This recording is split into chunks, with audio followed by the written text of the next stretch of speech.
Journal entry, 12th of the month of September, in the year of our Lord, 1178. The French fought like madmen, with disregard for their own lives, as if they wished to escape this world and hoped for rest in the embrace of the Lord. Alas, I fear this is not a fate many are destined for. When reports arrived at Paris Castle that thousands had been slain in the fields of Rodez by our smaller force, fear had gripped the Craven king's heart. The servants say that the shadow has been seen in his bedchamber that night, and though it be summer, an icy chill was in the air. The next morning he was found dead, a look of utter terror on his visage and a skin white as ash. His fool of a son, who knows little of warfare and even less of statecraft, has assumed the crown. Burgundy and Brittany have fallen to the old king's grandson, a vile brat who rules as Benoit II. His father had died untimely, and his mother is the daughter of the Marquess of Poitiers, child murderer and leading figure in the cult we seek to cleanse from these lands. The mother regent is said to have an unholy taste for young boys, and her betrothed is of the same age as her own son. Thus the rot continues to spread its tendrils, as the Craven king was no more than a puppet, yet the real head of the snake remains. Although France has vast armies under his control, he is rapidly running out of funds. Within 3 months, so we're in September, so by the end of the year, I think his coffers will have run dry, and his men will hopefully refuse to begin any further actions in the field and desert from his service. But yeah, we've got the fool of a king as Eudes III of France, and we've got Benoit II, the grandson of the old Craven king, as king of Burgundy, holding both Brittany and Burgundy itself. He is, despite his young age, already known as dishonorable and evil. But what gets even more interesting is that his mother is actually the daughter of Marquess Suero de Poitiers, who we know to be the murderer of Rodrigo Vasconia Niort, who was of the same house that his mother is of, and has been sacrificed to demonic forces as part of the evil cult. And as such, she has a betrothed who is 13. And she's 35. Yeah, we can see what goes on in this family, and I believe we probably want to begin exposing the evil soon. We just have to be careful not to alert them to the fact that we know full well what they are up to. For now, we will. We've got an army here simply with levies and the siege weapons. We can get the Count Pierre Bernard II of Carcassonne to take care of that army, and this army should be large enough to begin besieging the castles, while the main force is looking out for the safety of our people. So we'll move north towards Thiers and bring the second army behind, while we are not really knowing where the French troops have moved at this point. If they are still fighting the Kaiser in the east, we shall see about that. Anyway, we have Vision de Nice, and he is the son of Guichard de Nice, one of my acclaimed knights, but he is known to be a bit of a schemer, and he has been part of the scheme to murder Otakar. We could throw him in jail. That would cause quite a disconcern with his father, however, who is currently fighting in our battles, and we do not necessarily wish to cause trouble. So for now, we shall simply let the traitor be known, And we are moving north for now, looking to begin besieging. We probably want to make our way towards the enemy capital once more. So we shall besiege Saint-Pourçain. It's a level 5 castle. So as long as we can move in. Meanwhile, Queen Valence looks over our children with her usual sincerity. No child of ours should be without a match in marriage. If you allow me to tutor them, there will soon be suitors lining the streets outside. Okay, Prince Adalbert of Toulouse could definitely... everyone's more likely to want to marry these characters. I could be coached, but no, I think my ear could use the tutelage because he has refused the advances of the daughter of the King of Aragon. So we will see if his mother can find a suitable match for him. Now we're over the supply limit here. We would have to join the... nothing here has actually sufficient supply limit for an army of our size. However, I do not necessarily wish to let the... Okay, we might just have to stay slightly south and get the troops to move in to besiege. Just to ensure that our army remains supplied. And okay, now the supply limit is starting to tick up. Oh, it's no, that's because the count. We might actually have to get him in charge of the army here. We might have to change the commanders here because this army has the bigger supply problems. So. Okay, so we'll have to switch them around.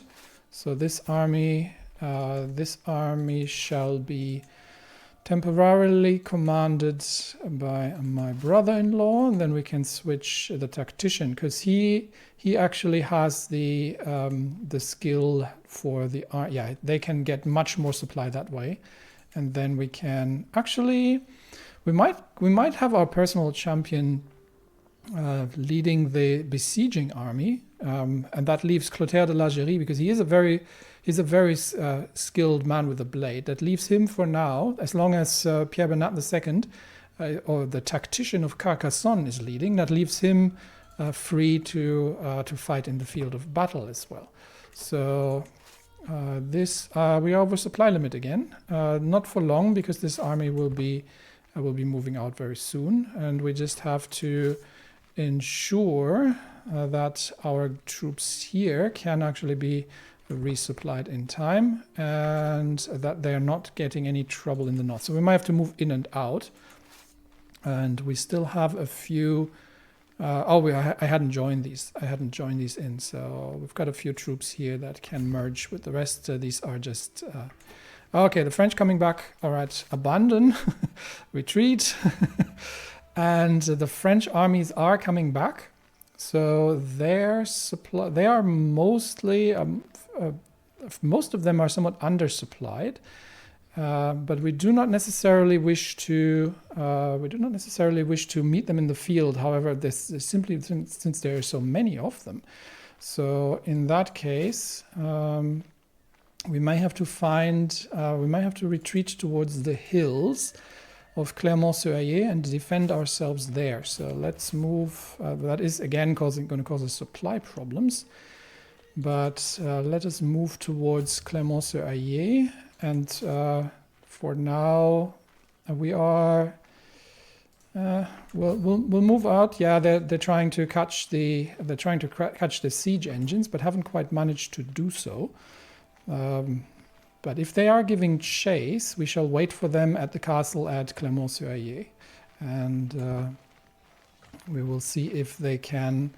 Okay, they are. The Italians are hopefully joining as well.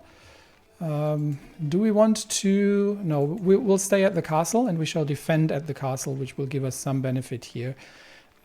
It's not a great castle. It's a small fortification, but it gives us whatever benefit we can reach, and hopefully the Italians can join as well in this major battle against the approaching French armies, many of whom are undersupplied, except for this group here, which is commanded by the king himself. Well, that would be grand. If we could meet him in battle and take him captive, that would be grand indeed.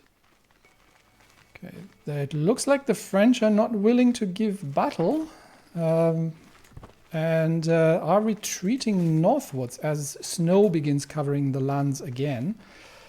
The problem here is obviously one of supply, so we will merge for now these two armies, and that's the first army of Clemenceau-Ayer. We'll need to move out just so we can gather what supplies we can. I don't think we can necessarily take the French just yet. The Italians are moving out towards moving out, but I think that is premature. I was hoping the French would accost us here, but I don't think we can necessarily assault them just yet. So we will have to observe their movements, and I'm not sure where Italy wants to go, but they are... No, we definitely don't want to take them on at the... Yeah, we'd have the advantage in the hills, but the French aren't taking the bait. So the French commanders are smarter than they look, which means we are somewhat disadvantaged here. They're coming back in again. We will see where they wish to go. Oh, they're looking at besieging Thiers. So we may have to move towards Thiers. It's not as grand. We'd be fighting in the open plains, but that would be. I think we would lose decisively probably if they were to besiege Thiers, and we would assault them from there. So we may have to. Okay, Italy is besieging. I hope that draws some French forces away, because I would need the Italians here to begin action against the French. We do have the rest of the army which we could bring in. Actually, why do I have not? Oh, what happened? Did he die? We do need a commander, definitely. Carcassonne died. Did he currently? Yeah, Count Adhemar of Carcassonne has taken over because his father is the steward of the king, and his grandfather has died of old age. Okay, so we do need a new commander for the army. So then Clotaire is once more. He is an open terrain expert, so he does get advantage in the plains. We could. He is a defender and a tactician. We could technically give the command to my son, but his skill isn't quite as good as Clotaire's. So okay, we'll give him the lead, but I think we may actually be able to. We'll wait for reinforcements. We will bring the rest of the army in while they are resupplying, and if they decide to besiege, then we will bring the rest in and see if we can accost them in the fields. Thiers is under siege, and the French have split their forces in order to begin resupplying them. But I think we will begin. If that is the case, we have joined our forces under the command of Clotaire de Lagerie, and we shall begin by relieving Thiers and see if we can destroy the French force besieging the castle, while well, they're bringing the reinforcements in, but I think we can potentially win this fight in the plains of Thiers. Not my preferred area to fight in, but the castle at Thiers has the advantage, gives us a bit of an advantage, and we do need to prevent them from destroying and besieging it. Meanwhile, as I patiently await the fetching of my clothes, oh dear, do we have another Prince of Fashion? No, the little scoundrel, it's all right. We're not dealing with that again. So battle has been joined at Thiers, and the French forces are still disparate. They're bringing the rest of them in, but maybe we can defeat the first group in detail. They have some armored footmen, but not much more. So if we can defeat them before the rest arrive, this would be a almost decisive battle at Thiers. So we shall see how things develop. For now, the rest of them is joining, but they are rapidly getting overwhelmed here. Do we have the full? We have a massive advantage at this point due to the enemy army being starving and the king running out of coin. So the French troops, hungry and starving, have been defeated in the field in a massive, in two rapid battles, two rapid successive battles. We have slain 14,000 French at the slaughter of Thiers, and for 380 only lost of our own. And with this, the French army has been decisively defeated. The men were starved, and despite the demonic influence, have fought to the death, but were weakened, starved, haven't been paid, and the armies have been decisively slaughtered by our forces on the field of battle. And with that, we have captured several enemy combatants. We've got a fair amount of them, so everybody who can be ransomed shall be ransomed. But I believe at this point the French have been absolutely decisively defeated, and we can now begin the lengthy work of besieging, while our armies, given that France is out of coin. They will have to rebuild their armies, but they will probably at some point. But we shall now start besieging the castles towards the north with the help of the Italians and move on to the enemy capital. But first of all, we do have a fair few prisoners that we need to deal with. We've got Jourdain de Valpergue, who is up. I see what's going on here. He looks like he might be part of the cabal, so we shall keep him in prison. We've got Hildebold, who seems to have just been a knight, a liege of. Actually, he was a follower of one of the mercenary groups. So, given that, we shall release him, and he's quite skilled in the field, but with the blade, his blade skills are more average. So we shall release him. Then we've got Boudewijn Kuiper of House Kuiper. He seems to be an honorable man and a scholar at that. So might even be worth recruiting him. He is a novice physician. How's my current Beatrice? No, she's fine. She's more than fine. she will do. She's a theologian and a physician. She will do. So we do not need to recruit this man, and we shall ransom him. We've got Count Humphrey of Sablé, who is possessed, so he will stay in prison as well. Another one of the cabal. He is a torturer as well, so he shall stay. We've got the Duke of Flanders, who's fallen ill. A bit of a vengeful person, but other than that, seems not to be involved involved too much, and as such we shall ransom him as well.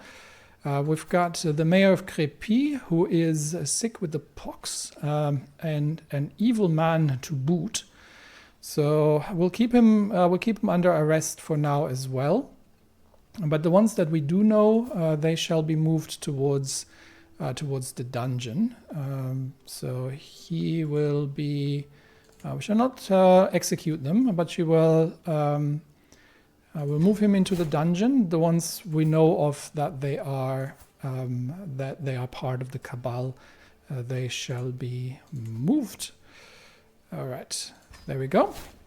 Into the dungeon with them, and the ones where we're not sure, he can stay under house arrest until further investigation. All right, so yeah, we can ransom a few prisoners, and do we have another problem with Carcassonne again? Apparently, okay, he's 15. That he does have an heir. Not entirely certain why we would lose control again. I thought we had that problem sorted, but we'll look into that later. For now, I believe we wait for the payments to arrive. France is going to have to rebuild their armies, which means that their wars are not going to go well.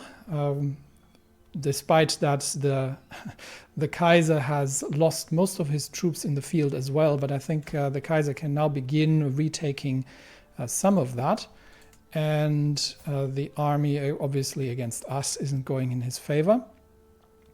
And he is also dealing with the situation in Lithuania, where I think the war is not going particularly well in their favor either. So all in all, I think France will be taken once we have captured sufficient. Once we have potentially captured the king himself. Unfortunately, he slipped away by the looks of it.